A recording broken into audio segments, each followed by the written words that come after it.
আসসালামু আলাইকুম। আরএস লাইফস্টাইলে আপনাদের সবাইকে স্বাগত জানাই। আজকে ফ্রিজ থেকে মাছগুলো বের করে নিলাম, নিয়ে রান্না করব। তা ফ্রিজে যে সবজিগুলো আছে সেগুলো সবই বের করে নেব, আর ফ্রিজে কোনো সবজি রাখবো না। যা কিছু সবজি আছে সব অল্প অল্পই আছে, সব কিছু বের করে নিয়ে রান্না করে নেব।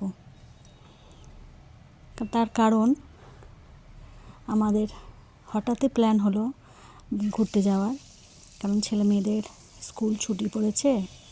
তো সেই জন্য ভাবলাম তাহলে এই স্কুলের ছুটিতে আমরা একটু ঘুরে বেরিয়ে আসি। তো ফ্রিজে আরও মাছ আছে, তো মাছ থাক। তো এই মাছগুলো বের করে নিলাম, নিয়ে আর এগুলো একটু ঝাল করে নেব। আর সবজি যেগুলো আছে সেগুলো বের করে নিয়েছি, অল্প অল্প করে সব কিছু হয়ে যাবে। আর এই যে মাছগুলো সব ভেজে নিচ্ছি।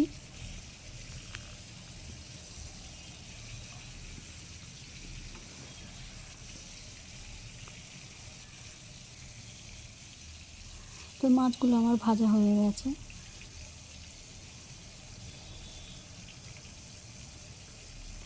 তো ঝটপট রান্না হয়ে গেলে ওদিকে আবার লাগেজের ব্যাপার আছে।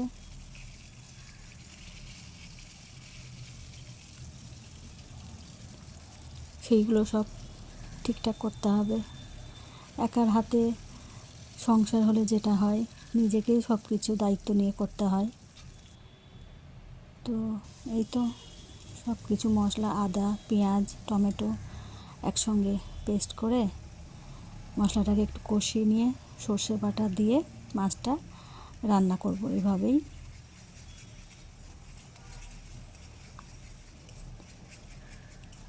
মাছটা ভালো করে, মশলাগুলো ভালো করে কষিয়ে নিচ্ছি। তো এই যে আমার রান্না মোটামুটি প্রায় অর্ধেকের দিকে হয়েই এসছে। ভাজা মাছগুলো দিয়ে দেব। তো ভাজা মাছ বেশি দেবো না, কারণ ছেলে মেয়েরা আবার ভাজা মাছটা খাবে, রান্না মাছটা খাবে না বললো। তো সেই কারণে মাছ রান্নায় অল্প মাছ দিলাম। তো এই যে একটু ডালও বসিয়ে নিয়েছি, ডালটাও রান্না হয়ে যাবে। আর এদিকে আছে ঢেঁড়স আলু ভাজি হচ্ছে, আর ওদিকে পটল বের করে রেখেছি, পটলটা ভাজি করব। আর চিংড়ি মাছ একটু বের করে রেখেছি। সব অল্প অল্প করে রান্নাটা করে নেব।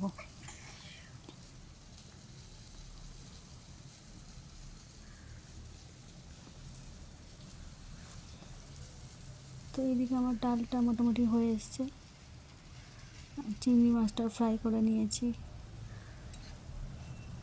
দুপুরে খাওয়া দাওয়া করে তারপর বেরোবো। তো কোথায় যাচ্ছি, কবে যাচ্ছি, সব কিছু আপনাদের সঙ্গে শেয়ার করব, দেখতে থাকুন।